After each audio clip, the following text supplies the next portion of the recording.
क्यों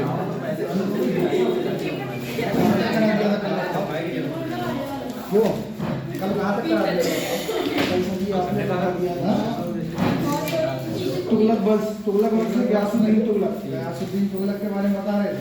जी सर दिखाया था कुछ क्या? हाँ थोड़ा सा दिखाया था। क्या गयासुद्दीन वाला का नाम क्या बेटा नहीं बताओ।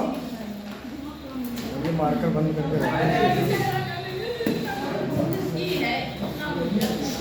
गयासुद्दीन तुगलक के बारे में बता रहे थे।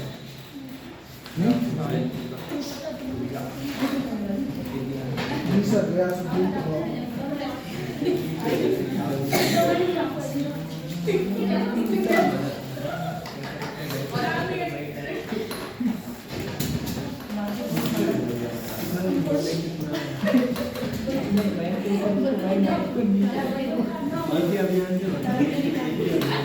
वो गंदा हो जाएगा आ जाएगा ये कम से कम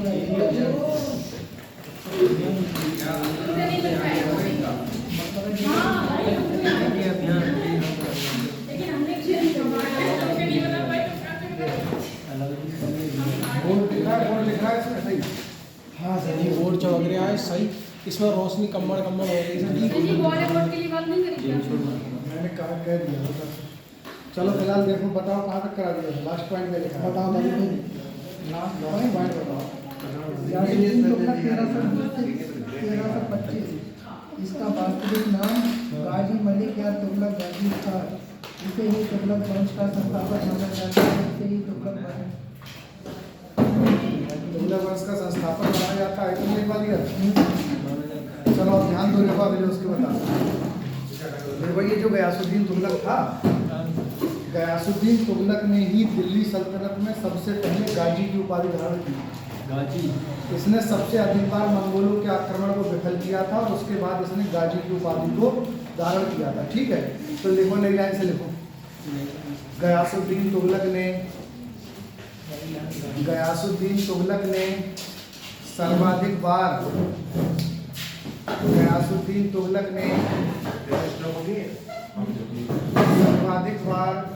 मंगोलों के आक्रमण को विफल किया था। जो गयासुद्दीन तुगलक ने सर्वाधिक बार मंगोलों के आक्रमण को विफल किया था।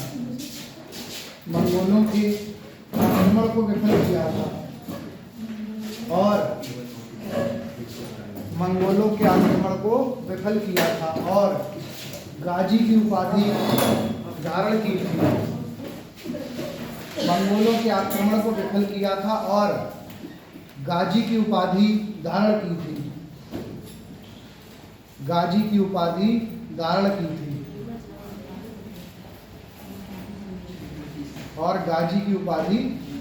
की थी। भैया देखो गाजी की उपाधि धारण करने वाला ये दिल्ली सल्तनत का प्रथम शासक था। गाजी की उपाधि धारण करने वाला ये दिल्ली सल्तनत का प्रथम शासक था। गाजी की उपाधि धारण करने वाला ये दिल्ली सल्तनत का प्रथम शासक था।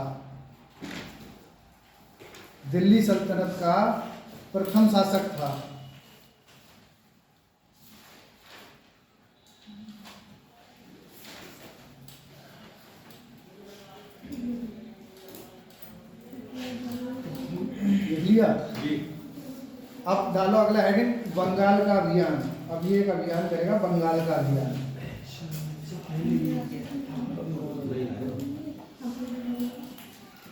बंगाल का अभियान समझो। देखो ध्यान दोगे इधर पहले समझ लो तभी लिखवा देंगे। ठीक है देखो जो बंगाल का अभियान था इस समय बंगाल का शासक था। बंगाल का अभियान लिखवाया। किसका लिखवाया? बंगाल का। देखो ये जो बंगाल था इस समय बंगाल का शासक था गयासुद्दीन बहादुर। कौन था? गयासुद्दीन बहादुर ये बंगाल का शासक था। ठीक है इसके विरुद्ध गयासुद्दीन तुगलक क्या करेगा? बंगाल का अभियान करेगा। ठीक है और इस अभियान पर भेजेगा ये अपने भतीजे जिसका नाम क्या था? जौना खां। जूना खा जौना खां, जौना खा या जूना खा मिलता है, ठीक है। जौना खा या जूना खा को भेजेगा, कौन भेजेगा? गयासुद्दीन तुगलक। सॉरी, ये भतीजा नहीं था, पुत्र था इसका। कौन था? पुत्र था। पुत्र जौना खां को भेजेगा इस अभियान में, ठीक है। ये जो जौना खां होगा, जौना खां जाएगा और इस गयासुद्दीन बहादुर को क्या करेगा? पराजित कर देगा। गयासुद्दीन बहादुर को पराजित करने के बाद यहाँ का जो शासक नियुक्त करेगा, यहाँ का शासक नियुक्त करेगा ये एक व्यक्ति था वहीं का, जिसका नाम था नासिरुद्दीन महमूद। क्या नाम था? नासिरुद्दीन महमूद। इस नासिरुद्दीन महमूद को यहाँ पर शासक नियुक्त कर देगा। नासिरुद्दीन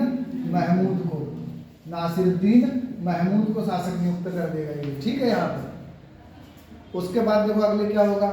नासिरुद्दीन महमूद शासक बन जाएगा। अब ये जौना खां जो होगा ये वापस लौटेगा, यहाँ से इस अभियान से वापस लौटेगा और ये सिंध प्रांत में थट्टा के निकट अफगानपुर में रुकेगा। कहाँ पर रुकेगा? सिंध प्रांत में थट्टा के निकट अफगानपुर में रुकेगा। कहाँ पर रुकेगा? अफगानपुर में। सिंध प्रांत में थट्टा के निकट अफगानपुर में ये रुकेगा, ठीक है। और यहीं पर क्या करेगा? ये एक लकड़ी का महल बनवाएगा। कौन सा महल बनवाएगा?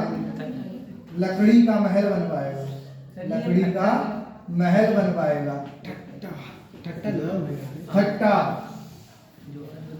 थट्टा, ठीक है।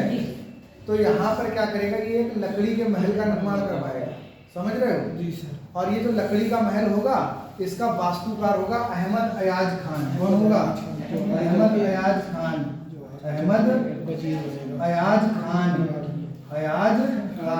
ये निर्माण करता होगा इस लकड़ी के महल का। समझ गए? और ध्यान दो इधर, जब ये लकड़ी का महल बन जाएगा उसके बाद ये अपने पिता जौना खां को बुलाएगा यहाँ स्वागत के लिए। समझ गए? कहेगा आ जाओ, मैंने तुम्हारे लिए एक महल बनवाया, मैं यहाँ पे तुम्हारा स्वागत करना चाहता हूँ, जो धनुन है मैं वो तुम्हें देना चाहता हूँ, ठीक है। बुलाएगा ये अपने पिता को सिंध प्रांत में थट्टा के निकट अफगानपुर में बुलाएगा। यहाँ पर जैसे ही यहाँ पर ये आएगा तो आने के बाद क्या होगा? ये जैसे ही लकड़ी के महल में गयासुद्दीन तुगलक प्रवेश करेगा तो क्या होगा? जंगली हाथी आएंगे कहीं से, ठीक है। और जंगली हाथी क्या करेंगे? भगदड़ मच जाएगी उनमें और वो उस महल को क्या करेंगे? तहस नहस कर देंगे। महल तहस नहस हो जाएगा और उसी में दबके 1325 ईस्वी में गयासुद्दीन तुगलक की हो जाएगी मृत्यु। हो जाएगी, ठीक है। अब देखो गयासुद्दीन तुगलक के समकालीन एक प्रसिद्ध सूफी संत थे जिनका नाम है निजामुद्दीन औलिया। क्या नाम है? निजामुद्दीन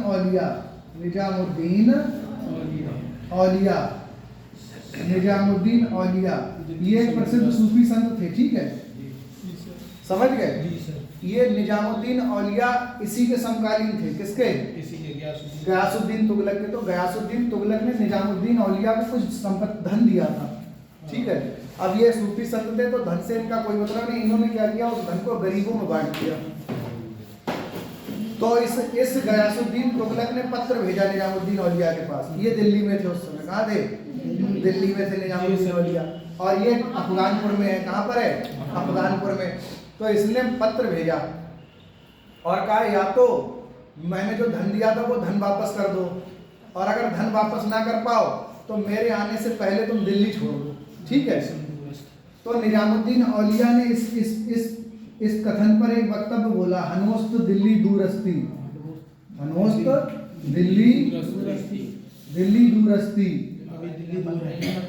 इसका शाब्दिक अर्थ है, ये फारसी भाषा में इसका शाब्दिक अर्थ है दिल्ली अभी दूर है।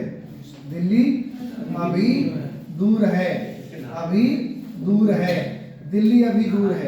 इसका शाब्दिक अर्थ है, ठीक है। यानी कि निजामुद्दीन औलिया ने कहा कि तुम दिल्ली तो आओ पहले, तभी तो तुम मुझसे बदला ले पाओगे। तुम दिल्ली ही नहीं पहुंच पाओगे जो मुझसे बदला दोगे। तो कुछ लोग बताते हैं कि निजामुद्दीन औलिया ने इसे अभिशाप दे दिया था जिसके कारण इसकी मृत्यु हो गई। और कुछ लोग बताते हैं कि जौना खान ने ही षड्यंत्र किया था, वो महल ऐसा बनवाया था कि महल गिर गया और उसमें दब के इसकी मृत्यु हो गई। लेकिन इतिहासकार वास्तविकता बताते हैं कि जंगली हाथियों की भगदड़ ने क्या किया, उस महल को तहस नहस कर दिया और वो महल गिर गया और उसमें दब के गयासुद्दीन तुगलक की 1325 में मृत्यु हो गई। ठीक है, ये कहानी है गयासुद्दीन तुगलक की। फिर उसके बाद देखो, गयासुद्दीन तुगलक दिल्ली सल्तनत का पहला शासक होगा जो नहरों का, कुओं का निर्माण कराएगा। किसका? कुओं का निर्माण कराएगा। कुओं का निर्माण और साथ में किसका? नहरों का निर्माण कराएगा। किसका निर्माण? नहरों का निर्माण। यानी कि कुओं व नहरों का निर्माण कराने वाला ये दिल्ली सल्तनत का प्रथम शासक होगा। कुओं व नहरों का निर्माण कराने वाला ये दिल्ली सल्तनत का प्रथम शासक होगा। कौन? गयासुद्दीन तुगलक। समझ गए? तो ये पहले इतना लिखो, तभी अगले बताते हैं। ठीक बोले, अरे डाल दो बंगाल का अभियान और डैश करके लिखो। ये अभियान बंगाल के शासक, ये अभियान बंगाल के शासक गयासुद्दीन बहादुर के विरुद्ध था। गयासुद्दीन बहादुर के विरुद्ध था। बंगाल के शासक गयासुद्दीन बहादुर के विरुद्ध था। बहादुर के विरुद्ध था। इस अभियान पर इसने अपने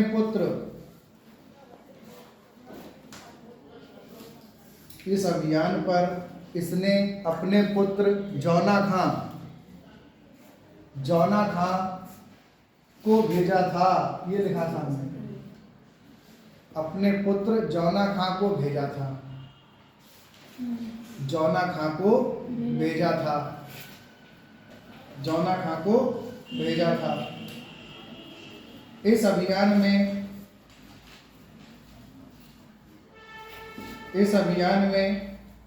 जौना खां ने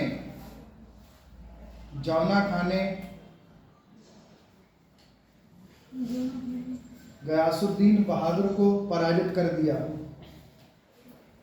इस अभियान में जौना खां ने गयासुद्दीन बहादुर को पराजित कर दिया।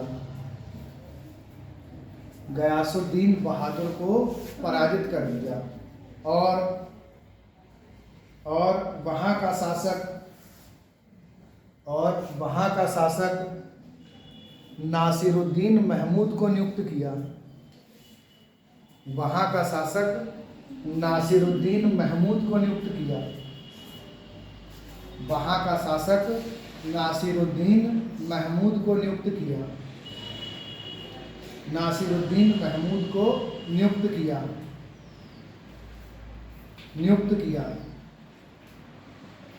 नासिरुद्दीन महमूद को नियुक्त किया। लिख लिया। इसके पश्चात इस अभियान से वापस लौटते समय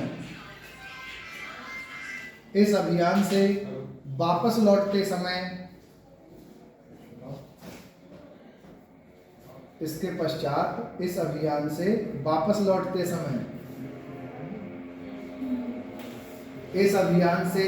वापस लौटते समय इसने अपने पिता गयासुद्दीन तुगलक के भव्य स्वागत के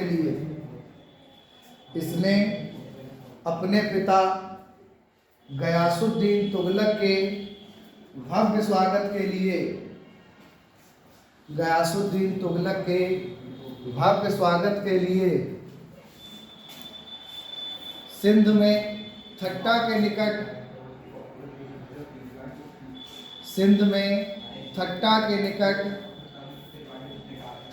निकट अफगानपुर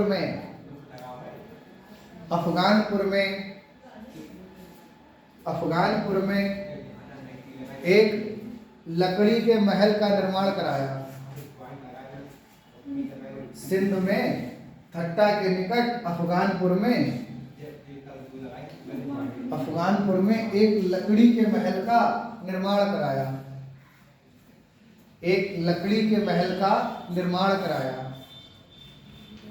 लकड़ी के महल का निर्माण कराया। इसका वास्तुकार अहमद अयाज खान था। इसका वास्तुकार अहमद अयाज खान था। अहमद अयाज खान था। इसका वास्तुकार अहमद अयाज खान था। अहमद अयाज खान था। लिख लिया। हाथियों की भगदड़ के कारण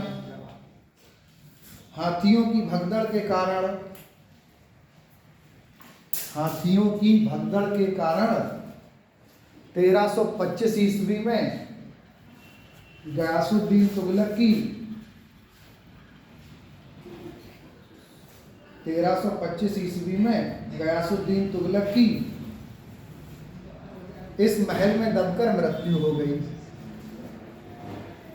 इस महल में दबकर मृत्यु हो गई। इस महल में दबकर मृत्यु हो गई। मृत्यु हो गई।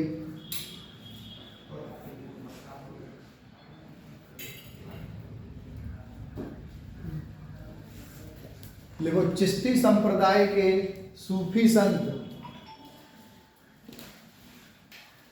चिश्ती संप्रदाय के सूफी संत निजामुद्दीन औलिया से, देखो चिश्ती संप्रदाय के सूफी संत निजामुद्दीन औलिया से, चिश्ती संप्रदाय के सूफी संत निजामुद्दीन औलिया से, निजामुद्दीन औलिया से इसका विवाद हो गया। इसका विवाद हो गया।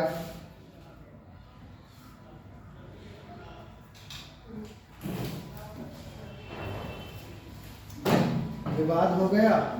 इसने निजामुद्दीन औलिया को दिल्ली छोड़ने का आदेश दिया। इसने निजामुद्दीन औलिया को दिल्ली छोड़ने का आदेश दिया। दिल्ली छोड़ने का आदेश दिया। आदेश दिया, जिस पर निजामुद्दीन औलिया ने एक वक्तव्य कहा। जिस पर निजामुद्दीन औलिया ने एक वक्तव्य कहा। जिस पर निजामुद्दीन औलिया ने एक वक्तव्य कहा। एक वक्तव्य कहा। सामने लिखा है, वो हनोस्त दिल्ली दूरस्ती। हनोस्त दिल्ली दूरस्ती, ये लिखा हनोस्त दिल्ली दूरस्ती, जिसका अर्थ है दिल्ली अभी दूर है। हनोस्त दिल्ली दूरस्ती, जिसका अर्थ है दिल्ली अभी दूर है। दिल्ली अभी दूर है।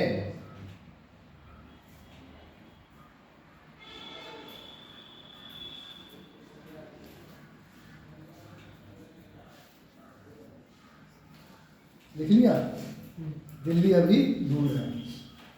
अब देखो ध्यान दो, ये जो गयासुद्दीन तुगलक था, गयासुद्दीन तुगलक में अगला हेड डाल दो, तो इसकी स्थापत्य कला के बारे में बात करेंगे। आर्ट एंड कल्चर, स्थापत्य कला, स्थापत्य कला, स्थापत्य कला के बारे में बात करेंगे। देखो जो गयासुद्दीन तुगलक है, गयासुद्दीन तुगलक ने क्या किया, सबसे पहले एक नगर बसाया तुगलकाबाद, दिल्ली के पास में बसा हुआ है। कहाँ पर बसा हुआ है? दिल्ली के निकट तुगलकाबाद नामक नगर की स्थापना की। तुगलकाबाद नामक नगर बसाया और इसे 1321 से और 1325 तक अपनी राजधानी भी बनाया।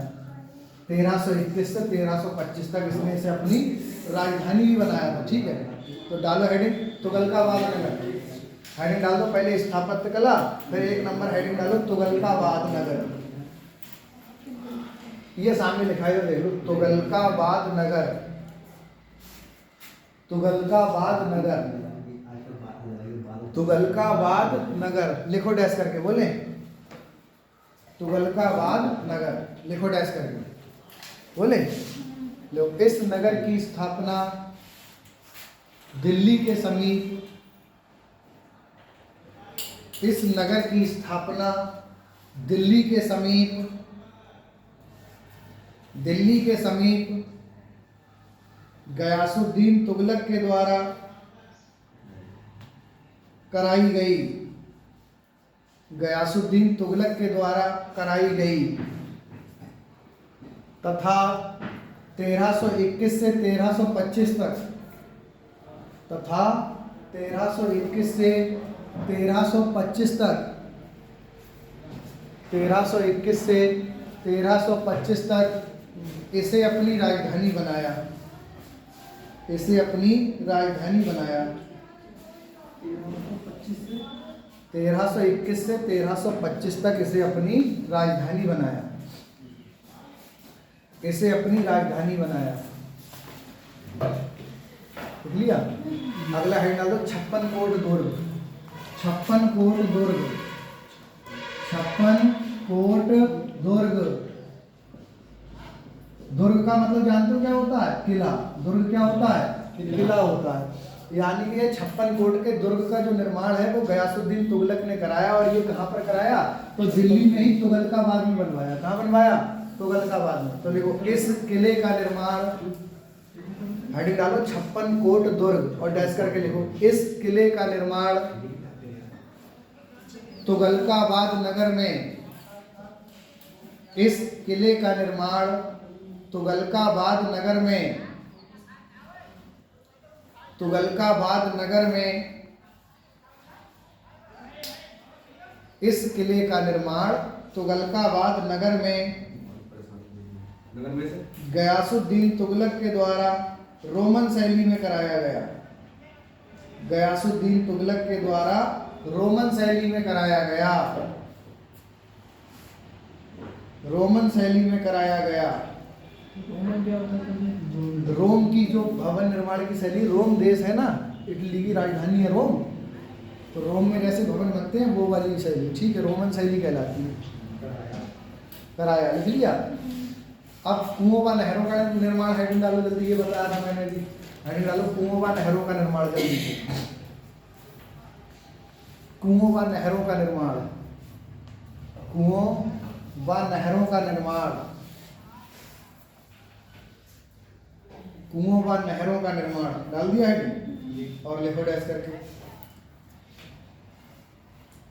गयासुद्दीन तुगलक दिल्ली सल्तनत का प्रथम शासक था, गयासुद्दीन तुगलक दिल्ली सल्तनत का प्रथम शासक था, प्रथम शासक था जिसने, जिसने किसानों के लिए, किसानों के लिए, जिसने किसानों के लिए कुओं व नहरों का निर्माण कराया, किसानों के लिए कुओं व नहरों का निर्माण कराया, कुओं व नहरों का निर्माण कराया।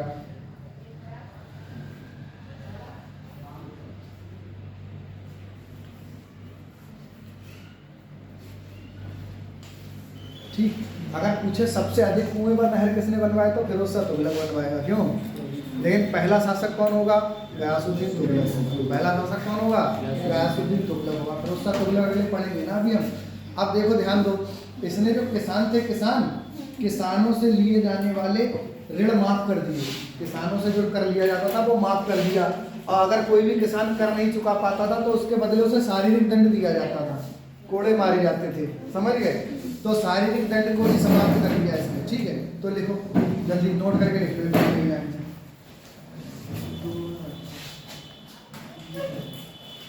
नोट करके लिख लो एक पॉइंट नई लाइन से। हाँ हेलो,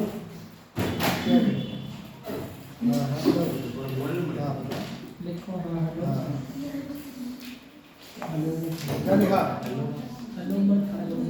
लिख लिया? नोट करके लिखो। हाँ नोट करके लिखो। इसने किसानों से लिया जाने वाला ऋण माफ कर दिया। इसने किसानों से लिया जाने वाला ऋण माफ कर दिया। किसानों से लिया जाने वाला ऋण माफ कर दिया। तथा ऋण के बदले दिया जाने वाला शारीरिक दंड, तथा ऋण के बदले दिया जाने वाला शारीरिक दंड, ऋण के बदले दिया जाने वाला शारीरिक दंड समाप्त कर दिया। ऋण के बदले दिया जाने वाला शारीरिक दंड समाप्त कर दिया। समाप्त कर दिया।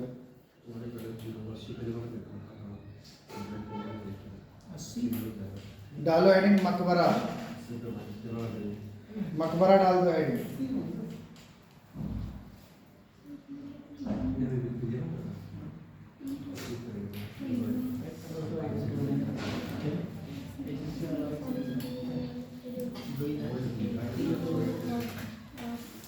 मकबरा डाल दो, अटैच कर दो। इसका मकबरा जो है वो तुगलकाबाद में बना हुआ है। कहाँ पर बना हुआ है?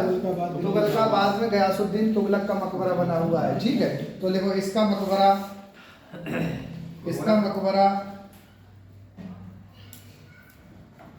तुगलकाबाद में बना हुआ है। तुगलकाबाद में बना हुआ है। इसका मकबरा तुगलकाबाद में बना हुआ है। तुगलकाबाद में बना हुआ है। लिख लिया? तुगलकाबाद में बना हुआ है। ठीक है, तो गयासुद्दीन तुगलक के बारे में मैंने तुम्हें बता दिया। ठीक है, जो पेपर में बनने वाले क्वेश्चन थे। अगला हेड डालो मोहम्मद बिन तुगलक, MBT। मोहम्मद बिन तुगलक, MBT समझ लो। मोहम्मद बिन तुगलक,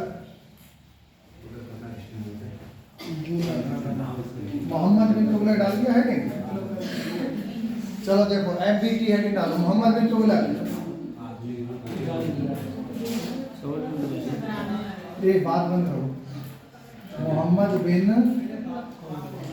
तुगलक, मोहम्मद बिन तुगलक, ये हेडिंग डाल दो। शॉर्ट में से MBT बोल देंगे। क्यों?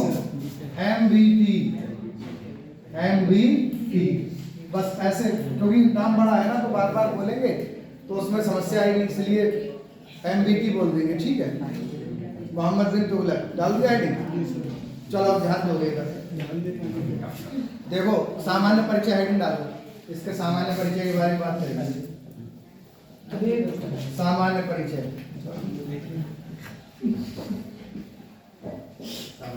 सामान्य परिचय हेडिंग डाल दो। ठीक है, डाल दिया। अब समझो, देखो ध्यान दोगे इधर। ये जो मोहम्मद बिन तुगलक था, मोहम्मद बिन तुगलक तुम्हें पता है किसका पुत्र था? बताओ। गयासुद्दीन तुगलक का पुत्र था। किसका पुत्र था? गयासुद्दीन तुगलक का पुत्र था। तुगलक का पुत्र था। मोहम्मद बिन तुगलक किसका पुत्र था? तो गयासुद्दीन तुगलक का पुत्र था। किसका पुत्र था? गयासुद्दीन तुगलक का पुत्र था। और इसका वास्तविक नाम क्या था? जौना खां था। मोहम्मद बिन तुगलक का वास्तविक नाम क्या था? जौना खां था। क्या नाम था? जौना खां था। 1290 ईस्वी में इसका जन्म होता है। कब जन्म होता है? 1290 ईस्वी में जन्म हुआ इसका।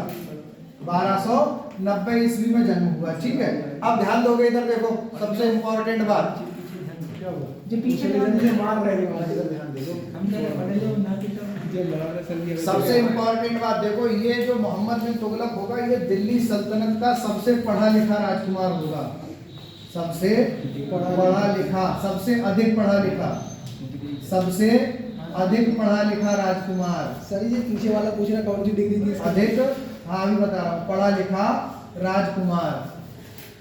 दिल्ली सल्तनत का सबसे अधिक पढ़ा लिखा राजकुमार कौन होगा? मोहम्मद बिन तुगलक होगा। कौन होगा? मोहम्मद बिन तुगलक। ये दिल्ली सल्तनत का सबसे पढ़ा लिखा राजकुमार होगा। देखो तर्क शास्त्र का ज्ञाता होगा। किसका?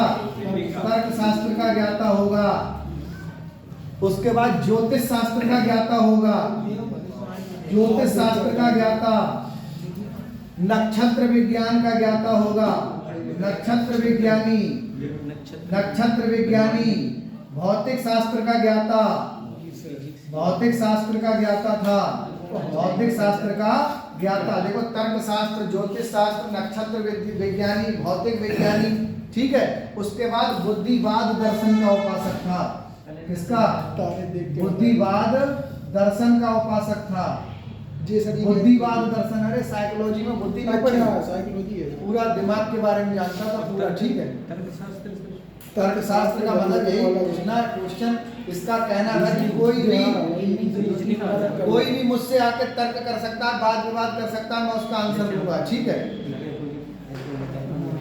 तभी मोरक्को का एक विदेशी यात्री था जिसका नाम इब्न बतूता था, ठीक है। वो भारत आया था 1333 में। उसने इससे तर्क शास्त्र किया था मोहम्मद बिन तुगलक से। तो मोहम्मद बिन तुगलक उससे प्रभावित हुआ और उसे दिल्ली का काजी बना दिया था। उसने रेहला नामक ग्रंथ की रचना की थी, पेपर में आता है वो, समझ गए।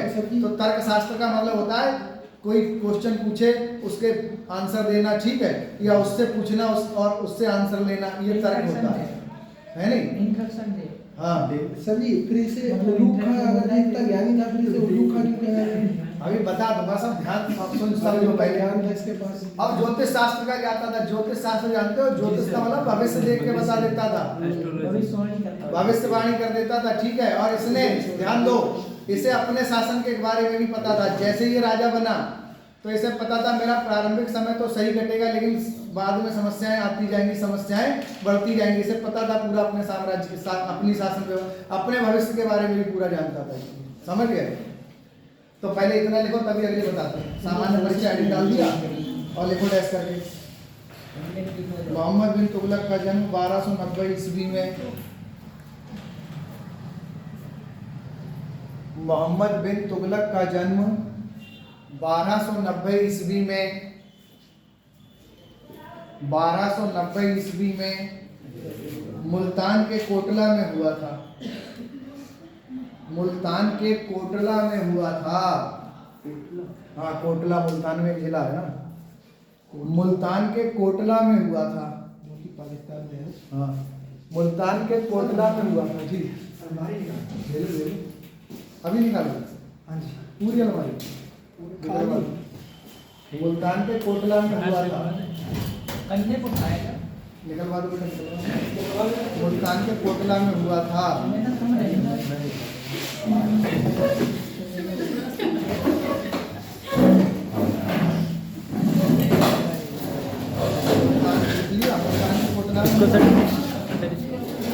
इसको हटाएं, कुर्सी हटा लो, यहाँ से ऐसे निकालो, लाना कैमरा कैमरा। अरे रुको, दो लोग आ जाओ, एक और आ जाएगा, इधर आ जाओ।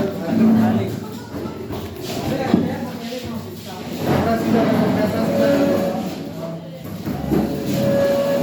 अपना कैमरा सीधा करो। ये बेंच सही है। सही है, चलो बात बंद करो। सर वो भी निकालेंगे, हाँ? वो भी निकालेंगे, ये भी निकालेंगे।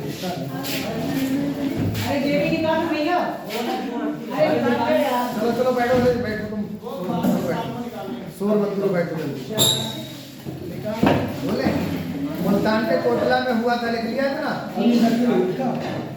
मुल्तान के कोटला में हुआ था। इसका वास्तविक नाम जौना खां था। इसका वास्तविक नाम जौना खां था। इसका वास्तविक नाम जौना खां था। इसका वास्तविक नाम जौना खां था। इसका वास्तविक नाम जौना खां था। ये 1325 ईस्वी में, ये 1325 ईस्वी में, 1325 ईस्वी में, ये 1325 ईस्वी में अपने पिता की मृत्यु के पश्चात, अपने पिता की मृत्यु के पश्चात 1325 ईस्वी में अपने पिता की मृत्यु के पश्चात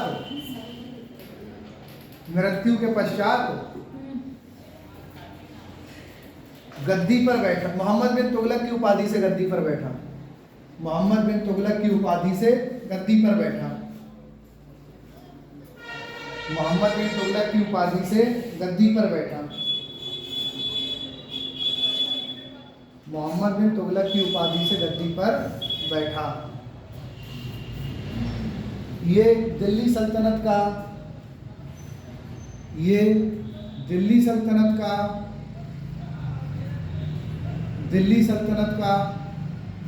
सबसे अधिक पढ़ा लिखा राजकुमार था। दिल्ली सल्तनत का सबसे अधिक पढ़ा लिखा राजकुमार था। दिल्ली सल्तनत का सबसे अधिक पढ़ा लिखा राजकुमार था,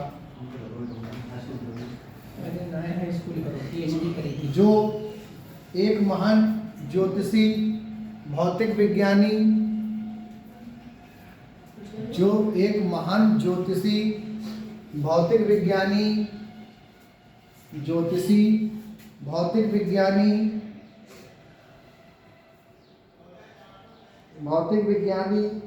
तर्कशास्त्र, गणित शास्त्र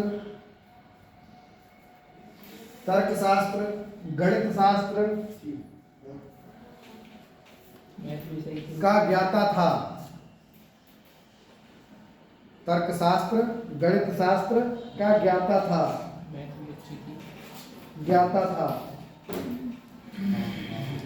ये बुद्धिवाद दर्शन का उपासक था। ये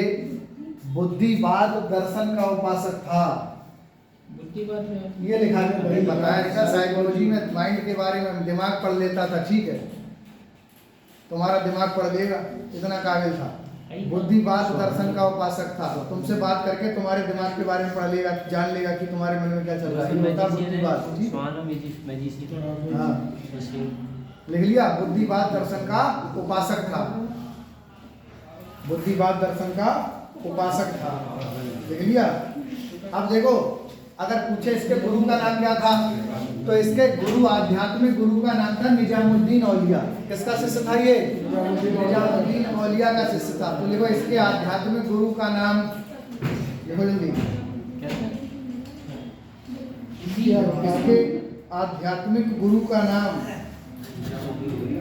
इसके आध्यात्मिक गुरु का नाम, निजामुद्दीन औलिया था। ये नाम लिख चुके हो तुम कई बार, लिखो जल्दी। इसके आध्यात्मिक गुरु का नाम निजामुद्दीन औलिया था। आध्यात्मिक गुरु का नाम निजामुद्दीन औलिया था।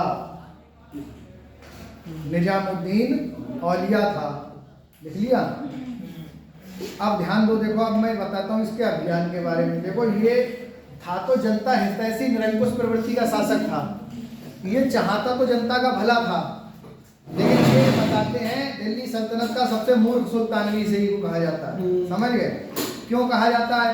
क्योंकि अत्यधिक पढ़ा लिखा होने के कारण ये भविष्य में जो आज योजनाएं चल रही हैं, आज की योजनाओं को उस समय में लागू करना चाहता था। तो भैया आज जो संसाधन है उनकी वजह से ये योजनाएं चल रही, ये संसाधन उस समय नहीं थे। क्यों? तो जब संसाधन नहीं थे तो योजनाएं कैसे चलती है? नहीं। तो इसीलिए ये आधुनिक योजनाओं को उस समय में लागू करना चाहता था, इसीलिए इसकी सारी योजनाएं कैसी हो गई? असफल हो गई। तभी तो इसे पढ़ा लिखा अभागा सुल्तान, मूर्ख सुल्तान, पागल सुल्तान, रक्त पिपासु, ये सब उपाधियां दी हैं इतिहासकारों ने। ये चाहता तो जनता का भला था, कि भाई जनता का भला हो जाए, जनता के हित में कार्य करता था, जनता हितैषी था। लेकिन हुआ जो भी योजना लागू करता था ये, तो इसकी योजनाएं वो असफल हो जाती थी। कैसी हो जाती थी? असफल हो जाती थी, जिससे जनता में क्या हुआ? असंतोष फैलने लगा था इसके खिलाफ। चाहता तो जनता का भला था, लेकिन चाहते हुए भी बुरा हो जाता था। जैसे कोई व्यक्ति है, वो चाहता तो तुम्हारा भला है, लेकिन धोखे में उससे तुम्हारा बुरा हो जा रहा है, तुम्हारे बारे में बोला। अब लेकिन तुम तो उसको दुश्मनी समझने लगोगे फिर, है नहीं? तो ये जनता का भला चाहता था, लेकिन फिर जो भी योजना लागू करता था वो असफल हो जाती थी, जिससे जनता इसके विरोध में हो जाएगी, जनता में क्या हो जाएगा, असंतोष हो जाएगा। जैसे अब देखो मैं बता रहा हूँ, ये सबसे पहले क्या करेगा, ये खुरासान का अभियान करेगा। कौन सा अभियान करेगा, खुरासान, मध्य एशिया ईरान का अभियान होगा। कौन सा अभियान करेगा, खुरासान, खुरासान, ये मध्य एशिया में पड़ता है। कहाँ पड़ता है, मध्य एशिया, मध्य एशिया या ईरान को बोला जाएगा, ईरान का अभियान करेगा। ऐसा हुआ था, देखो ईरान में उस समय गृह युद्ध चल रहा था, ईरान के शासक और क्षेत्रीय लोग मतलब वो अपने आपस में ही लड़ रहे थे सब, समझ गए। तो इसने सोचा कि मैं ईरान पे अटैक करूंगा और मध्य एशिया पे अधिकार कर लूंगा, वहां पे अपना वर्चस्व बनाना चाहता था ये। तो ये इस अभियान के लिए क्या करेगा, 3.70 लाख सेना को, 3,70,000 सैनिकों को, कितने सैनिकों को, 3,70,000 सैनिकों को, 3,70,000 सैनिकों को ये क्या करेगा, अग्रिम वेतन दे डालेगा, समझ गए। अग्रिम वेतन देगा और कह देगा, हाँ 1 महीने का अग्रिम वेतन दे देगा, जिससे कि सेना खुश हो जाए और अभियान पे चली जाए, इसलिए वेतन दे डालेगा। तो तुम्हें पता है सेना को मिल गया वेतन, तो सेना ने पैसा मिल गया, वो पैसा खर्च करके और बैठ गई सेना और अभियान पे गई नहीं, समझ गए। सेना अभियान पर गई नहीं और ईरान में हो गई शांति व्यवस्था स्थापित, तो जिस कारण ये अभियान क्या हो गया, असफल हो गया। अब देखो राजकोष खाली होने लगा। उसके बाद ये एक दूसरा अभियान करेगा, खुरासान का अभियान हो गया। ये मतलब देखो मध्य एशिया का अभियान करने वाला दिल्ली सल्तनत का पहला शासक था, जबकि लोग एशिया से आए, मध्य एशिया से आए, ईरान, इराक, अफगानिस्तान से भारत आए, भारत पे शासन किया, लेकिन उल्टा जाके किसी ने शासन नहीं किया। तो ये दिल्ली सल्तनत का पहला शासक था जो मध्य एशिया का अभियान करेगा, समझ गए। उसके बाद देखो क्या हुआ अगले, अब ये एक और अभियान करेगा, कराचिल का अभियान। कौन सा अभियान करेगा, कराचिल का अभियान। कराचिल ये कुमाऊं हिमालय, मध्य हिमालय, तिब्बत वाला, तिब्बत में पड़ता है। कहाँ पर पड़ता है, कुमाऊं हिमालय, कुमाऊं हिमालय का अभियान, कुमाऊं हिमालय का अभियान, हिमालय का अभियान, कुमाऊं हिमालय का अभियान, ठीक है। अब देखो ये क्या था, बात मत करो, इधर ध्यान दो। ये यहाँ पर कुमाऊं हिमालय में चीनियों का अधिकार था, चीन के लोगों का। कुमाऊं हिमालय से चीनियों के वर्चस्व को खत्म करके अपना वर्चस्व बढ़ाना चाहता था वहां पे, उन चीनियों के प्रभाव को कम करना चाहता था। लेकिन तुम्हें पता है कुमाऊं हिमालय पे वर्ष भर बर्फ जमी रहती है। क्या जमी रहती है, बर्फ जमी रहती है। तो भाई बर्फ में रहने के लिए तुम्हें बर्फ से लड़ने के लिए संसाधन चाहिए। वहां माइनस में तापमान होगा 50-50 डिग्री, और क्या। और ये बेवकूफ था, इसने क्या किया, सेना और घोड़े भेज दिए कहाँ, कराचिल अभियान पर। तो तुम्हें पता है अभी हम लोग, बताओ अभी ठंड है, इतनी ठंड हम लोगों से बर्दाश्त नहीं हो रही है, कितनी कम संख्या है नहीं, तो ये ठंड की वजह से ही तो है। तो ये इतना बड़ा बेवकूफ था, इसने वो बर्फ गिर रही है वहां पे, 12 महीने बर्फ गिरती है, वहां पे सेना और घोड़े भेज दिए और बिना संसाधन के। तो जब सेना और घोड़े वहां पर गए तो यहाँ पर प्लेग फैल गया। क्या फैल गया, प्लेग फैल गया, और प्लेग शुरू से फैलता है, ठीक है। प्लेग फैल जाने के कारण और सेना जैसे ही घोड़े पहुंचे बर्फ में तो नसों में खून जम जाएगा, तुम्हें पता है, खून जम जाएगा, पूरे शरीर का ब्लड सर्कुलेशन बंद हो जाएगा, व्यक्ति की मृत्यु हो जाएगी। तो ऐसे करके सेना वहां, सारी सेना मर गई, सारे घोड़े मर गए।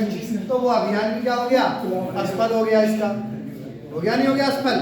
देखो मैं इसके बारे में बता दे रहा हूँ, बाद में तुरंत लिखवा दूंगा, समझो, पहले ध्यान दो, बात मत करा करो आपस में, इधर ध्यान दो।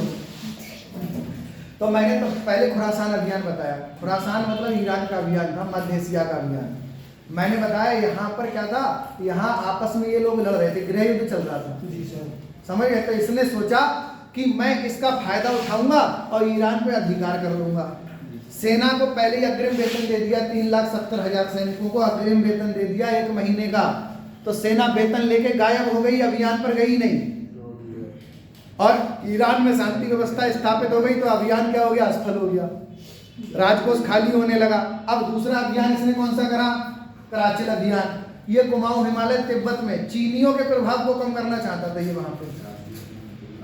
अब वहां वर्ष भर बर्फ गिरती है, तो बर्फ में सेना जाएगी, वैसे ही मर जाएगी, क्योंकि आज है संसाधन। आज देखो कारगिल, लद्दाख, सब में सेना है हमारी, तो वो संसाधनों के दम पर ही तो है।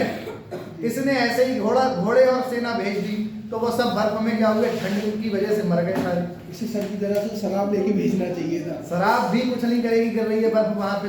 तुम ऐसे कपड़े पहन के जाओगे, रोक लोगे? शराब ही तो है जो गर्म रखती है पूरे शरीर। अरे रखती है, लेकिन यार जहाँ बर्फ गिर रही है, 0 डिग्री तापमान है, वहां शराब क्या कर लेगी? कुछ नहीं करेगी। ठीक है, अब देखो अगली बात। तो ये दोनों योजनाएं इसकी क्या हो गई, असफल हो गई। अब राजकोष हो गया खाली। तो देखो इसके क्षेत्र में द्वाब क्षेत्र थे, इसके साम्राज्य में क्या थे, द्वाब क्षेत्र थे। द्वाब क्षेत्र जानते हो क्या होता है? बताया था दो नदियों के बीच की जगह जो होती है, दो नदियों के बीच की उपजाऊ भूमि, दो नदियों के बीच की उपजाऊ भूमि। तो देखो इसके समय में कृष्णा तुंगभद्रा थी और गंगा यमुना, ये दो द्वाब क्षेत्र थे। यानी कृष्णा नदी और तुंगभद्रा नदी के बीच का द्वाब क्षेत्र, गंगा और यमुना के बीच का द्वाब क्षेत्र। समझ गए? दो द्वाब क्षेत्र थे इसके साम्राज्य में। राजकोष, इसमें सब पैसा बर्बाद हो गया इसका।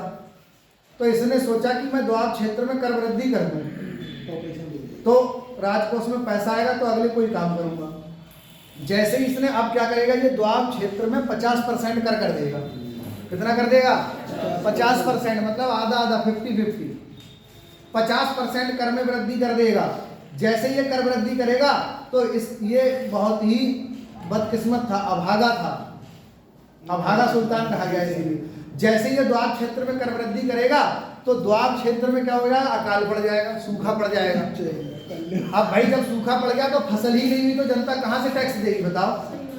तो ये योजना भी इसकी असफल हो गई। समझ गए? तो ऐसे सनक भरे कृत्य थे इसके, ठीक है, जिसकी वजह से इसकी सारी योजनाएं क्या हो रही थी, असफल हो रही थी। अब देखो ये क्या अगला काम क्या करेगा, ये सांकेतिक मुद्रा चलवाएगा। कौन सी मुद्रा?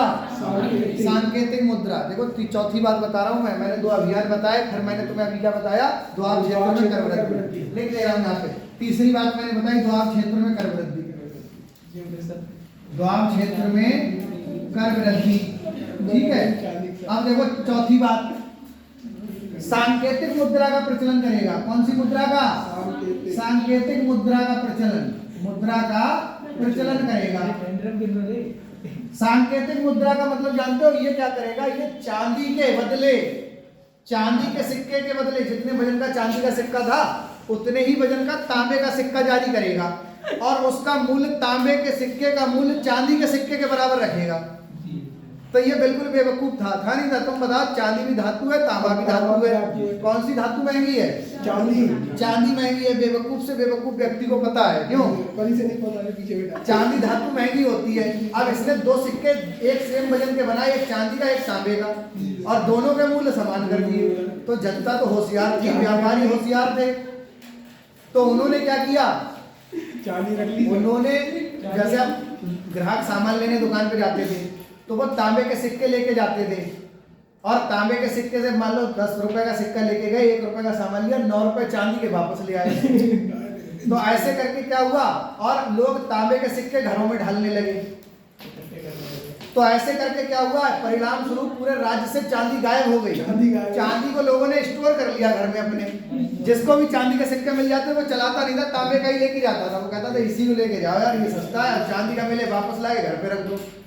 तो परिणाम स्वरूप पूरे राज्य से चांदी गायब हो गई। जैसे ये तो अर्थशास्त्र का नियम है। देखो ध्यान दो, खराब मुद्रा अच्छी मुद्रा को प्रचलन से बाहर कर देती है। ये तो अर्थशास्त्र में पढ़ा होगा तुमने।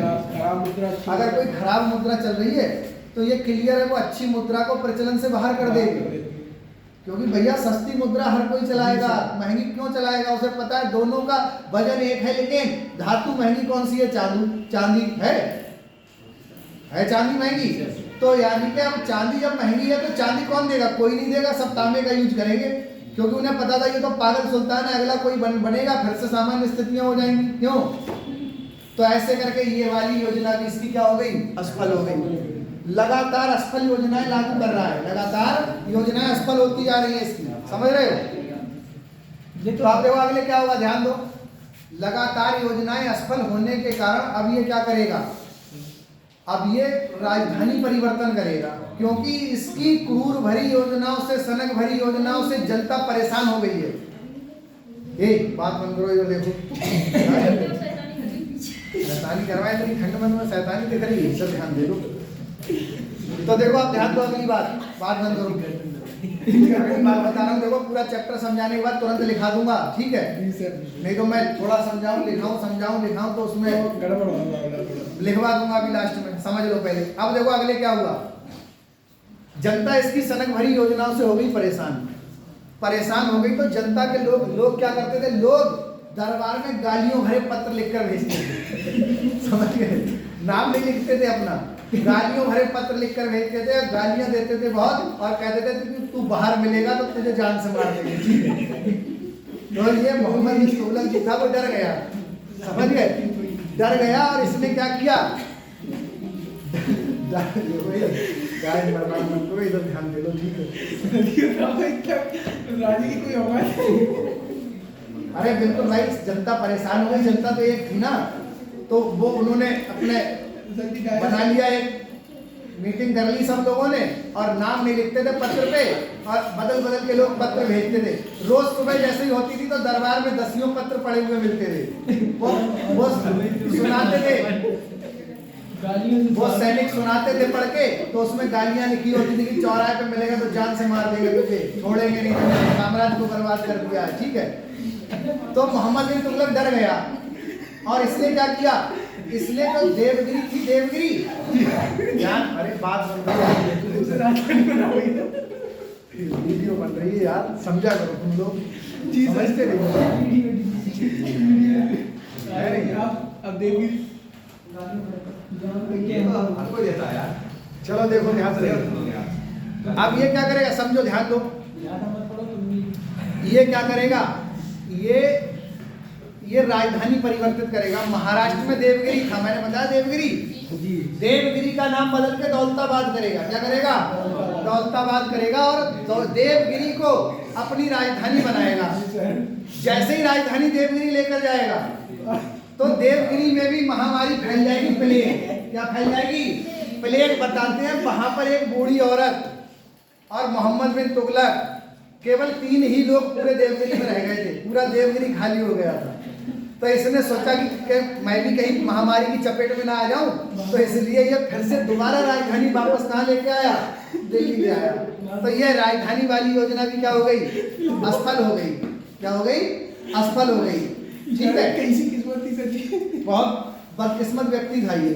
अब तभी तो इसे आदर्शवादी अभागा सुल्तान बोला है। किसने, एल्फिंस्टन महोदय इतिहासकार थे, उन्होंने कहा यह आदर्शवादी अभागा सुल्तान था। करता अच्छे के लिए था लेकिन बुरा हो जाता था अपने आप ही। करता तो अच्छा था लेकिन अपने आप ही वो बुरा हो जाता था, समझ गए? तभी इसे पागल, बर्नी ने इसे पागल, रक्त पिपासु, ठीक है, इस तरह से उपाधियां दी। उपाधियां लास्ट में लिखवाऊंगा, पहले चलो इतना लिखवाओ। मोहम्मद बिन तुगलक के बारे में बता दिया, बोले। चालू हेडिंग नंबर 1, खुरासान ब्रैकेट में कर देना, मध्य एशिया या ईरान का अभियान। ये वाली हेडिंग डालो जल्दी। डाल लिया। आज का दिन सबसे ज्यादा ठंडा है, क्यों? नहीं, गलन हो रही है सर की ठंड अब क्या पड़ा, ठंड तो हमारे जमाने में पड़ा करती थी, बुड्ढों से सीधे हमारा भी जमाना था। डाल लिया, चलो लिखो, बोले। देखो, मध्य एशिया का अभियान करने वाला ये दिल्ली सल्तनत का प्रथम शासक था। मध्य एशिया का अभियान करने वाला ये दिल्ली सल्तनत का प्रथम शासक था। दिल्ली सल्तनत का प्रथम शासक था। दिल्ली सल्तनत का प्रथम शासक था।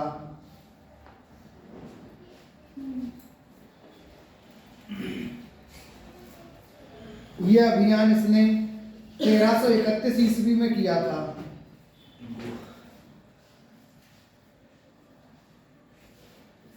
यह अभियान इसने 1331 ईस्वी में किया था। इस अभियान से पहले ही 3,70,000 सैनिकों को,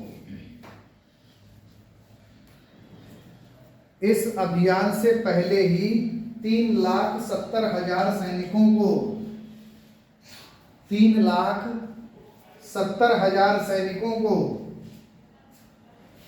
3,70,000 सैनिकों को 1 माह का अग्रिम वेतन दे दिया गया।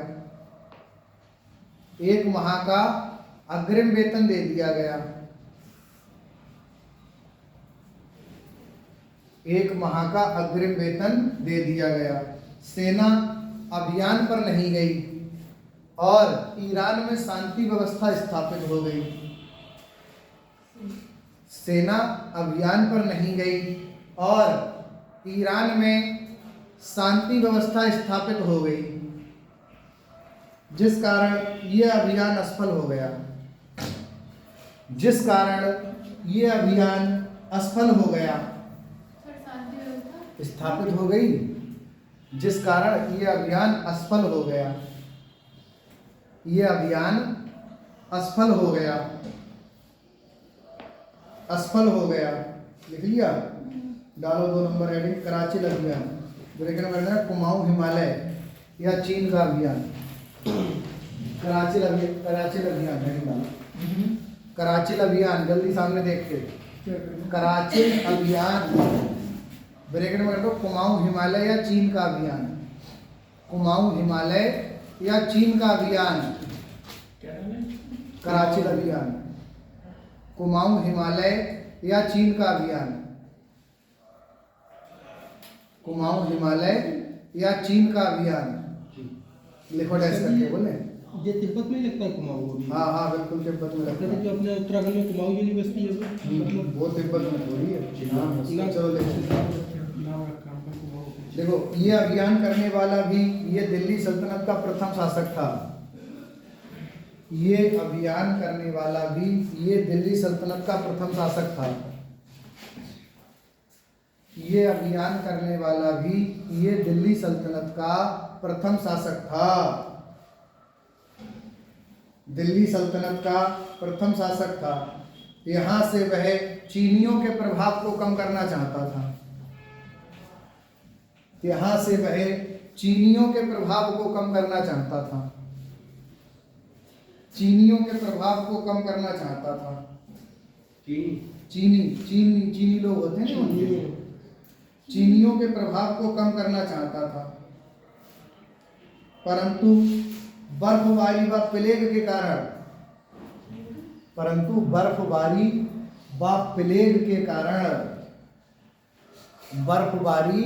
व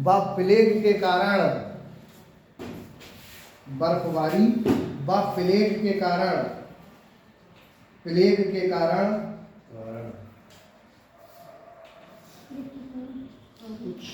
सारे सैनिक मारे गए और अभियान असफल हो गया। सारे सैनिक मारे गए और अभियान असफल हो गया। प्रकृति ने जिसका साथ नहीं दिया। हाँ वही तो, अभागा व्यक्ति था, बदकिस्मत था। करना तो अच्छे के लिए चाहता था लेकिन हो बुरा जाता था। क्यों? और अभियान असफल हो गया। ऐसी किस्मत दुश्मन की भी ना हो यार। द्वाब क्षेत्र में कर वृद्धि। द्वाब क्षेत्र में कर वृद्धि। द्वाब क्षेत्र में कर वृद्धि।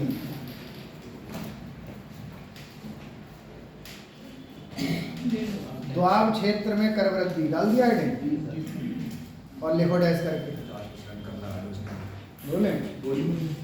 लिखो, इसने गंगा यमुना और कृष्णा तुंगभद्रा नदियों के द्वाब क्षेत्र में इसने गंगा यमुना और कृष्णा तुंगभद्रा कृष्णा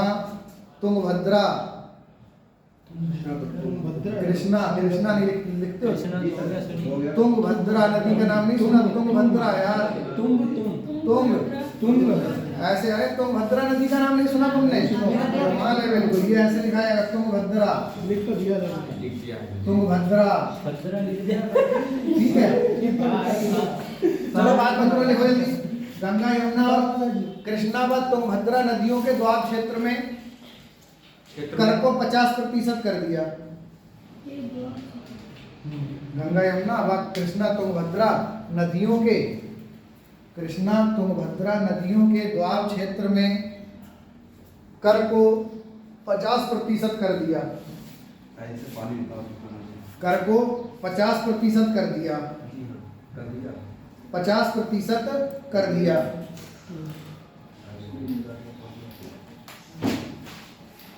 और इसी समय इन द्वाब क्षेत्रों में अकाल पड़ गया,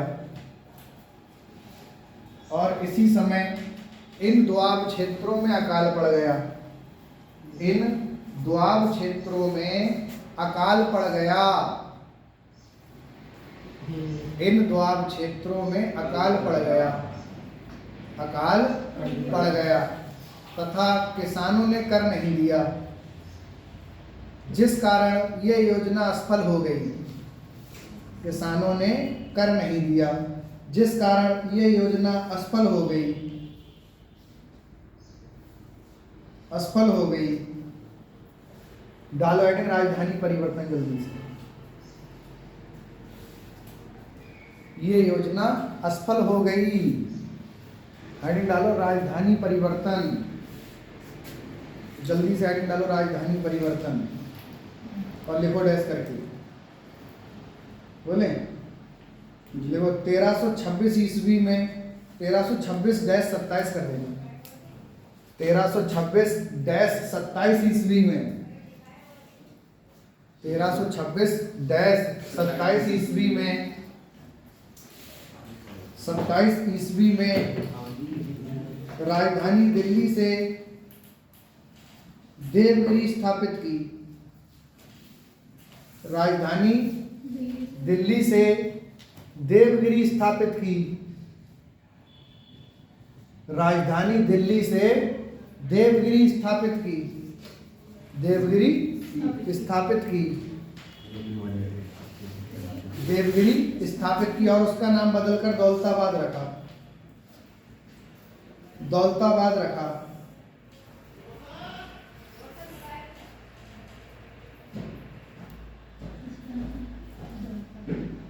जिसका नाम बदलकर दौलताबाद रखा, नाम बदलकर दौलताबाद रखा, जिसका कारण दरबार में गालियों भरे पत्र, धमकियां और दौलताबाद का केंद्र में होना था। दरबार में गालियों भरे पत्र, धमकियां और दौलताबाद का केंद्र में होना था, दौलताबाद का केंद्र में होना था, केंद्र में होना था, दौलताबाद का केंद्र में होना था। परंतु दौलताबाद में महामारी फैल जाने के कारण,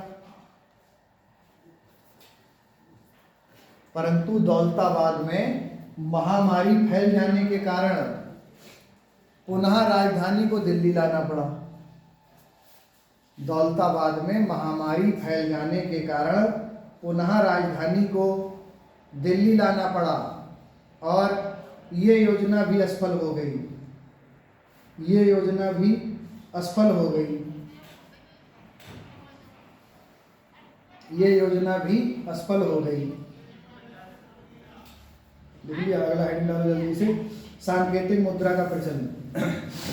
चलिए, दौलताबाद का केंद्र में होना था, इसका तात्पर्य सही क्या है? दौलताबाद उस समय भारत के केंद्र में था ना, इधर अफगानिस्तान तक अगर चले जाओ तो महाराष्ट्र केंद्र में पड़ता था ना, दिल्ली थोड़ा इधर हो जाता था, तो इधर का चारों तरफ से वो सेंटर में पड़ता था दौलताबाद। दिमाग तो लगाया था इसने, समय ऐसा नहीं है गलत ले जा रहा था इसने सोचा वहां ले जाऊंगा तो चारों तरफ सेंटर का, दौलताबाद क्या सेंटर है, देवगिरी क्या सेंटर है, चारों तरफ से शासन करने में आसानी होगी।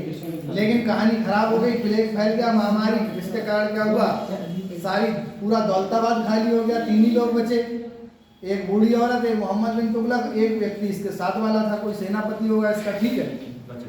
चलो देखो अपना उसे बनाया आपने, आया आज अहमद अयाज खान लिखवाया, वास्तुकार अहमद अयाज खान था, सेनापति भी तो उसे बनाया था, घोषित करा था उसने। हाँ चलो लिखो, अगले लिखो, बोले सांकेतिक मुद्रा का प्रचलन, हेडिंग डाल दो, लिखो डैश करके। इसके द्वारा अपने साम्राज्य में सांकेतिक मुद्रा का प्रचलन किया गया। इसके द्वारा अपने साम्राज्य में सांकेतिक मुद्रा का प्रचलन किया गया। सांकेतिक मुद्रा का प्रचलन किया गया। ऐसा करने वाला ये दिल्ली सल्तनत का पहला शासक था। देखो, इसके द्वारा अपने साम्राज्य में सांकेतिक मुद्रा का प्रचलन किया गया। इसके द्वारा अपने साम्राज्य में सांकेतिक मुद्रा का प्रचलन किया गया। ऐसा करने वाला ये दिल्ली सल्तनत का प्रथम शासक था। ऐसा करने वाला ये दिल्ली सल्तनत का प्रथम शासक था। प्रथम शासक था। चांदी के कम पड़ गई थी जो इसने तांबे के सिक्के चलवाए। इसने चांदी के स्थान पर तांबे के सिक्के चलवाए और उनका मूल्य, इसने चांदी के सिक्के के स्थान पर, इसने चांदी के सिक्के के स्थान पर तांबे के सिक्के चलवाए। तांबे के सिक्के चलवाए और उसका मूल्य तांबे के सिक्के और उसका मूल्य चांदी के सिक्के के समान रखा। और उसका मूल्य चांदी के सिक्के के समान रखा। परिणाम स्वरूप राज्य से चांदी गायब हो गई। परिणाम स्वरूप राज्य से चांदी गायब हो गई। परिणाम स्वरूप राज्य से चांदी गायब हो गई। जी सर। लोगों ने घरों में तांबे के सिक्के ढालना प्रारंभ कर दिए।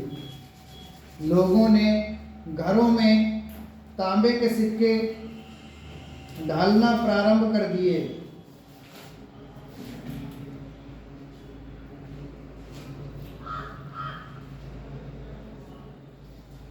लिख लिया। अब देखो, एक एल्फिंस्टन महोदय थे। कौन थे? इतिहासकार थे जिनका नाम था एल्फिंस्टन। एल्फिंस्टन ये थे, इतिहासकार थे एल्फिंस्टन। ठीक है, तो ध्यान दो। देखो, ये नाम इधर देखो जल्दी। एल्फिंस्टन महोदय एक इतिहासकार थे। इन्होंने इसके इन सब कार्यों को देख के इसे कई नामों से पुकारा है। ठीक है, कौन कौन से नाम से? देखो, पागल, मूर्ख, सनकी, आदर्शवादी, अभागा सुल्तान, रक्त पिपासु, ये सब कह के पुकारा है। ठीक है, तो लिखो, इसके सनक भरे कार्यों के कारण, देखो, इसके सनक भरे कार्यों के कारण, सनक भरे कार्यों के कारण, सनक भरे कार्यों के कारण इतिहासकार एल्फिंस्टन महोदय ने, इधर देख लेना, इतिहासकार एल्फिंस्टन महोदय ने, इतिहासकार एल्फिंस्टन महोदय ने इसे पागल, सनकी, रक्त पिपासु, पागल, सनकी, रक्त पिपासु, देखो जी, पागल, सनकी, रक्त पिपासु, पागल, सनकी, रक्त पिपासु, पढ़ा लिखा मूर्ख, पढ़ा लिखा मूर्ख, पढ़ा लिखा मूर्ख व आदर्शवादी अभागा सुल्तान कहकर पुकारा है। व आदर्शवादी अभागा सुल्तान कहकर पुकारा है।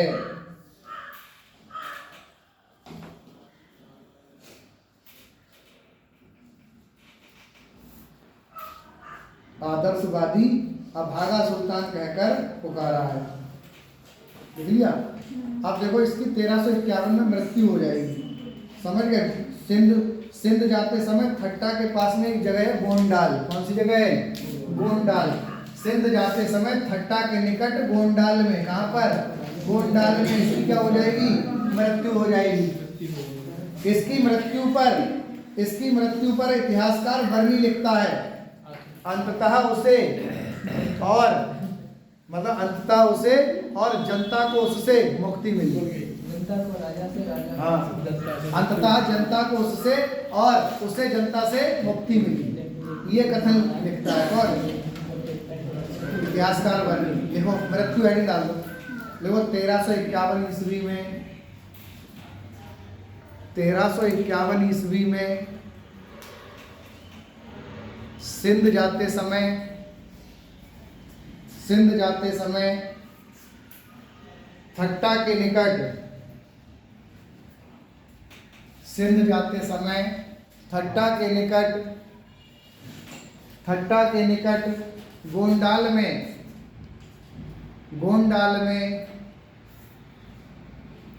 सिंध जाते समय थट्टा के निकट गोंडाल में एमबीटी की मृत्यु हो गई। ये लिखा गोंडाल में एमबीटी की मृत्यु हो गई। इसकी मृत्यु पर इतिहासकार वर्णी लिखता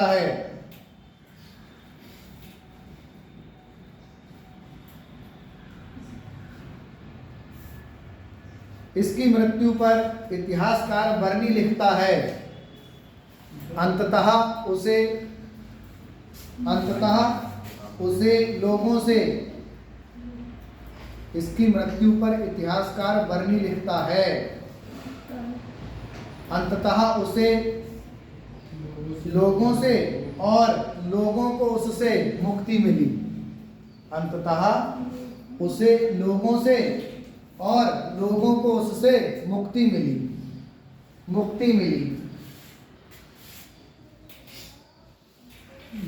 तो मोहम्मद बिन तुगलक 1325 से 1351 तक रहेगा। क्यों?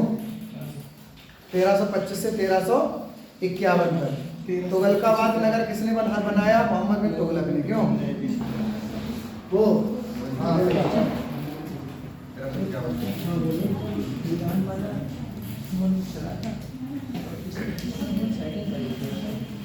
अगला हेड डालो फिरोज शाह तुगलक।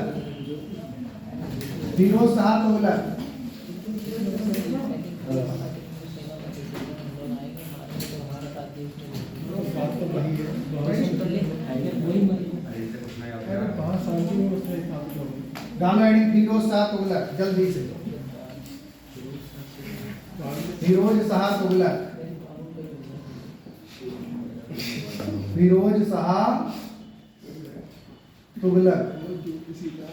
1351 से 1388। जयसर जी कौन इसका पुत्र? ये इसका भाई था रज्जब, क्योंकि मोहम्मद बिन तुगलक एक निसंतान शासक था, तो इसका भाई था रज्जब का पुत्र था कौन? फिरोज शाह तुगलक। शादी हुई थी नहीं हुई थी? हाँ? संतान दर्शन जी बताया क्या था? शादी से इसका चचेरा भाई था, समझ गए? ध्यान दो, देखो बताता हूँ, समझो। गयासुद्दीन तुगलक था, ये गयासुद्दीन तुगलक का ही तो बेटा था मोहम्मद बिन तुगलक। तो गयासुद्दीन तुगलक का बेटा था मोहम्मद बिन तुगलक। मोहम्मद बिन तुगलक था निसंतान शासक, क्योंकि उसने विवाह नहीं किया था। ठीक है, पागल हो गया था पढ़ के ना, तो विवाह किया ही नहीं उसने, तो निसंतान शासक था। कैसा शासक था? निसंतान शासक था। अब हुआ क्या देखो, गयासुद्दीन तुगलक का भाई था जिसका नाम रज्जब था। रज्जब का पुत्र था फिरोज शाह तुगलक, यानी कि ये दोनों चचेरे तहरे भाई थे। कौन थे? चचेरे तहरे भाई, यानी कि ये इसका चचेरा भाई होगा, मोहम्मद बिन तुगलक का चचेरा भाई होगा। ठीक है, तो ये इसकी मृत्यु के बाद गद्दी पर बैठेगा। ये बहुत ही काबिल सुल्तान होगा, फिरोज शाह तुगलक। फिरोज शाह तुगलक को अकबर द्वितीय कहा जाता है, अकबर का पूर्वगामी कहा जाता है। क्या कहा जाता है? अकबर का पूर्वगामी कहा जाता है। क्यों कहा जाता है? क्योंकि अकबर से पहले अकबर के जैसे कार्य करने वाला व्यक्ति कौन था? फिरोज शाह तुगलक था। अकबर से पहले अकबर के जैसे कार्य करने वाला व्यक्ति कौन था? फिरोज शाह तुगलक था। इसीलिए फिरोज शाह तुगलक को अकबर का पूर्वगामी या अकबर द्वितीय या दिल्ली का आदर्श सुल्तान कहा जाता है। क्या कहा जाता है? दिल्ली का आदर्श सुल्तान। देखो ध्यान दो, ये बहुत ही अच्छी व्यवस्थाएं लागू करेगा अपने साम्राज्य में। इसके साम्राज्य में प्रजा बहुत ही सुखी होगी, जनता बहुत ही सुखी होगी। बताते हैं इसके बारे में ये कथन है कि जब इसका शासन काल था तो उस समय में कोई भी व्यक्ति गरीब नहीं था। गरीब से गरीब व्यक्ति के यहाँ भी अगर तलाशी ली जाती तो बताते एक मटका भर के चांदी निकलती थी। वो सर्च में पहले ही क्योंकि इसने क्या किया, इसने मोहम्मद बिन तुगलक के द्वारा लगाए गए 24 कष्टदायक करों को समाप्त कर दिया। मात्र 4 कर ही लागू रखे, जजिया, जकात, खुम्स, खराज। जजिया, जकात, खुम्स, खराज, जो जो कर ले वास्तव में लिए जाना चाहिए थे वही वाले कर लिए इसने, बाकी कोई अतिरिक्त कर नहीं लिया। किसानों से केवल एक ही कृषि कर लेता था, समझ गए। बाकी मुस्लिमों पे भी इसने भाई जजिया कर किसे गैर मुस्लिमों को देना पड़ता, तीर्थ यात्रा करता। जकात मुस्लिमों को देना पड़ता था। खुम्स क्या था, खुम्स लूट के माल में सुल्तान का हिस्सा। जैसे मान लो किसी साम्राज्य पे अटैक किया, वहां से जो भी धन दौलत हाथ लगा तो उसमें सुल्तान का जो हिस्सा होता था वो खुम्स कहलाता था। लूट के माल में सुल्तान का हिस्सा 1/6 भाग, समझ गए। और खराज क्या था, खराज जो था एक कृषि कर था। क्या था, कृषि कर, समझ गए। तो 4 प्रकार के करों को ही इसने लागू रखा। चलो लिखो, बहुत सारे नगर बसाएगा, 300 नगर बसाएगा ये अपने साम्राज्य में। चलो लिखो, बोले हेडिंग डाल दो, सामान्य परिचय लिखो। फिरोज शाह तुगलक पूरा लिखोगे, इससे FST लिख लेना ना, समझ के जाओगे। FST का मतलब कि फिरोज शाह तुगलक होगा। क्यों, फिरोज शाह तुगलक लिखो। FST का जन्म 1309 ईस्वी में हुआ था। FST का जन्म 1309 ईस्वी में हुआ था। 1309 ईस्वी में हुआ था। ये गयासुद्दीन तुगलक के भाई रज्जब का पुत्र, गयासुद्दीन तुगलक के भाई रज्जब का पुत्र और मोहम्मद बिन तुगलक का चचेरा भाई था। गयासुद्दीन तुगलक के भाई रज्जब का पुत्र, ऐसे लिखा जाएगा रज्जब, रज्जब का पुत्र, ये सामने रज्जब का पुत्र और रज्जब का पुत्र और मोहम्मद बिन तुगलक का चचेरा भाई था। मोहम्मद बिन तुगलक का चचेरा भाई था, चचेरा भाई था।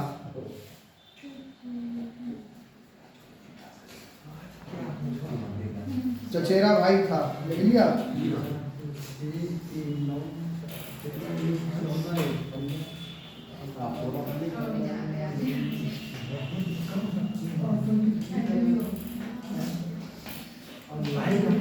उपाधियां लिखो इसकी, हेडिंग डालो उपाधियां, उपाधियां हेडिंग डालो, डाल दिया। और लिखो डैश करके बोले सल्तनत युग का अकबर। नंबर 1 सल्तनत युग का अकबर, सल्तनत युग का अकबर। दूसरी लिखो अकबर का पूर्वगामी, सल्तनत युग का अकबर, सल्तनत युग का अकबर। दूसरी लिखो अकबर का पूर्वगामी, अकबर का पूर्वगामी, अकबर का पूर्वगामी, अकबर का पूर्वगामी। लिख लिया। अगली देखो दिल्ली का आदर्श सुल्तान, दिल्ली का आदर्श सुल्तान, दिल्ली का आदर्श सुल्तान। ठीक, तो ये सारी उपाधियां थी, क्योंकि अकबर के समान, अकबर जैसे कार्य करने वाले, अकबर से पहले कार्य करने वाला यही व्यक्ति था, अकबर के जैसे कार्य करने वाला, समझ गए। इसीलिए अकबर का पूर्वगामी कहा जाता है। इसे क्या कहा जाता है, अकबर का पूर्वगामी या सल्तनत युग का अकबर, दिल्ली सल्तनत का अकबर। ठीक है, हैं? उपाधियां तो बाद में मिलेंगी क्योंकि अकबर तो हाँ अकबर, हाँ बाद में उपाधियां दी थी, इतिहासकारों ने इसे उपाधियां दी थी। ठीक है, समझ गए। अगले देखो, ध्यान दो इधर। तो ये हो गया सामान्य परिचय। उसके बाद देखो अब ये क्या करेगा, ये राजस्व सुधार करेगा। डालो हेडिंग राजस्व सुधार, बताता हूँ। देखो राजस्व सुधार बता दिए मैंने अभी। जी सर। मैंने बताया एमबीटी के 24 कष्टदायक करों को खत्म करके मात्र 4 कर ही लागू करेगा।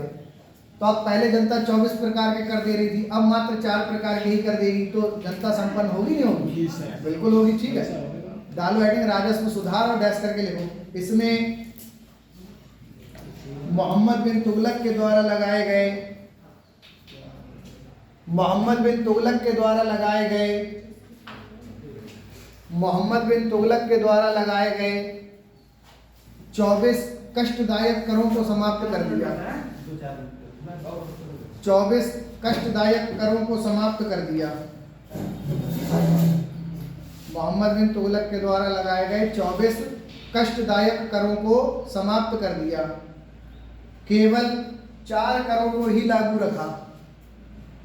केवल 4 करों को ही लागू रखा। 4 करों को ही लागू रखा। अब वो 4 कर कौन कौन से थे?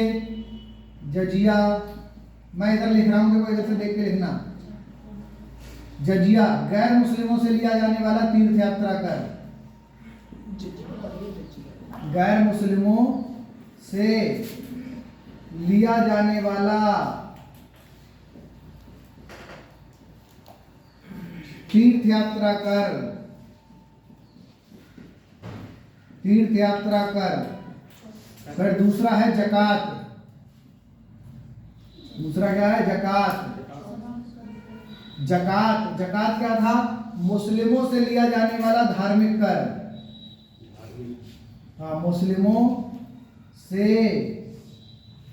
लिया जाने वाला धार्मिक कर। जजिया, जकात, खुम्स। खुम्स लूट के माल में सुल्तान का हिस्सा। लूट के माल में सुल्तान का हिस्सा। सुल्तान का हिस्सा। चौथा खराज। खराज ये एक कृषि कर था। ये एक कृषि कर था। कृषि कर था। जल्दी लिख लो। जजिया, जकात, खुम्स, खराज। अरे यार जजिया, जकात, खुम्स, खराज।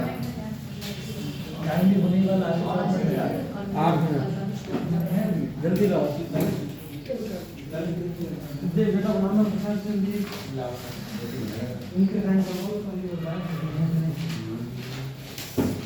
लिख लिया? जजिया, जकात, खुम्स, खराज 4 प्रकार के कर याद रखिए। ठीक है, अब देखो ध्यान दो। ब्राह्मणों पर जजिया कर लागू करने वाला दिल्ली सल्तनत का पहला शासक कौन होगा? फिरोज शाह तुगलक। लिखो, नोट करके ले जाए से। ब्राह्मणों पर, देखो जल्दी, ब्राह्मणों पर जजिया कर लागू करने वाला ये दिल्ली सल्तनत का प्रथम शासक था। क्या सर? ब्राह्मणों पर जजिया कर लागू करने वाला ये दिल्ली सल्तनत का प्रथम शासक था। एक बार फिर से हो जाए। जो ब्राह्मणों पर जजिया कर लागू करने वाला ये दिल्ली सल्तनत का प्रथम शासक था। ब्राह्मणों पर जजिया कर लागू करने वाला ये दिल्ली सल्तनत का प्रथम शासक था। दिल्ली सल्तनत का प्रथम शासक था। ठीक, डालो हेडिंग प्रशासनिक सुधार। अभी क्या लिखा है? राजस्व सुधार। डालो हेडिंग प्रशासनिक सुधार जल्दी से। प्रशासनिक सुधार। प्रशासनिक सुधार डाल दिया हेडिंग। आज प्रशासनिक सुधार में देखो ये क्या करेगा? कई विभागों की स्थापना करेगा। किसकी स्थापना करेगा? कई विभागों की स्थापना करेगा। वो विभागों से क्वेश्चन आते हैं। ठीक है, तो लिखो जल्दी, बोले देखो। इसके अंतर्गत फिरोज शाह तुगलक के द्वारा, प्रशासनिक सुधार हेडिंग डालो, डैश करके लो। इसके अंतर्गत फिरोज शाह तुगलक के द्वारा, फिरोज शाह तुगलक के द्वारा कई विभागों की स्थापना की गई। कई विभागों की स्थापना की गई।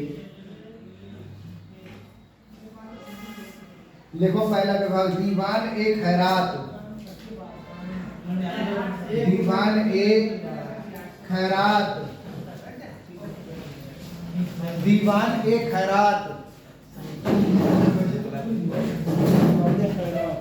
दीवान ए खैरात। दीवान ए खैरात। अब देखो दीवान ए खैरात क्या था। ये देखो जो दीवान ए खैरात विभाग था ये बनाया गया था विधवा, अनाथ और जो गरीब लोग हैं, ये एक पेंशन विभाग था। ध्यान दो इधर, ये क्या था, एक पेंशन विभाग था। जैसे जो विधवा, अनाथ, बीमार, असहाय और जो गरीब लोग हैं जिनकी बेटियों की शादियां नहीं हो रही हैं, ठीक है, तो उनकी सहायता के लिए बनाया गया था। ये विभाग क्या करता था, जो लोग शादी करने में सक्षम नहीं तो उनकी बेटियों की शादी करा दिया करता था, बीमारों का इलाज कराता था पैसा देके, ठीक है। मतलब ये एक पेंशन विभाग था। क्या था? पेंशन विभाग था। देखो ये एक दीवान ए खैरात डाल दिया, ये एक पेंशन विभाग था।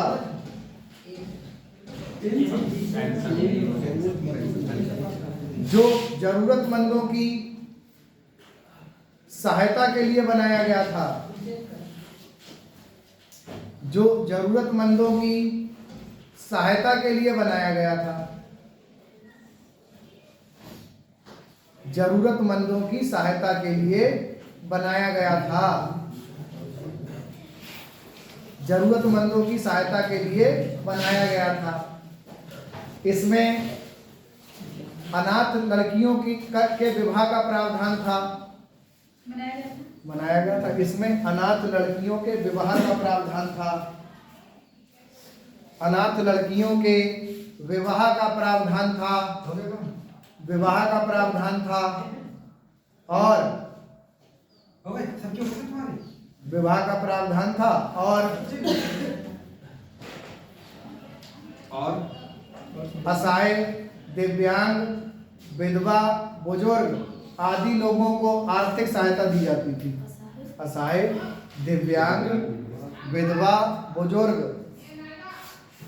आदि लोगों को आर्थिक सहायता दी जाती थी। आदि लोगों को आर्थिक सहायता दी जाती थी।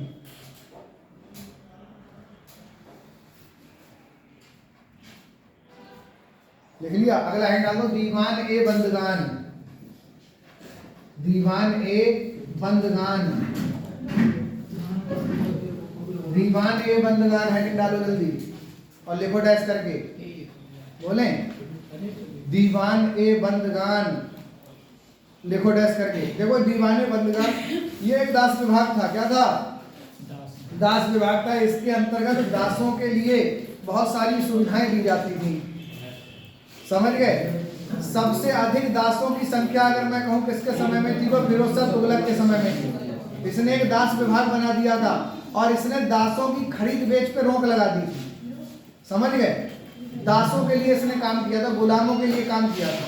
लिखो, बोले लिखो, ये एक दास विभाग था। ये एक दास विभाग था। ये एक दास विभाग था। इसका निर्माण गुलामों को संरक्षण देने के लिए किया गया था। इसका निर्माण गुलामों को संरक्षण देने के लिए किया गया था। गुलामों को संरक्षण देने के लिए किया गया था। सबसे अधिक दासों की संख्या, सबसे अधिक दासों की संख्या इसी के शासन काल में थी। सबसे अधिक दासों की संख्या इसी के शासन काल में थी। इसी के शासन काल में थी। सबसे अधिक दासों की संख्या इसी के शासन काल में थी। इसने दासों की बिक्री पर प्रतिबंध लगा दिया था।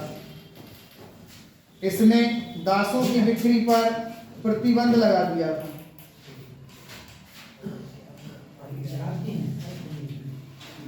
दासों की बिक्री पर प्रतिबंध लगा दिया था।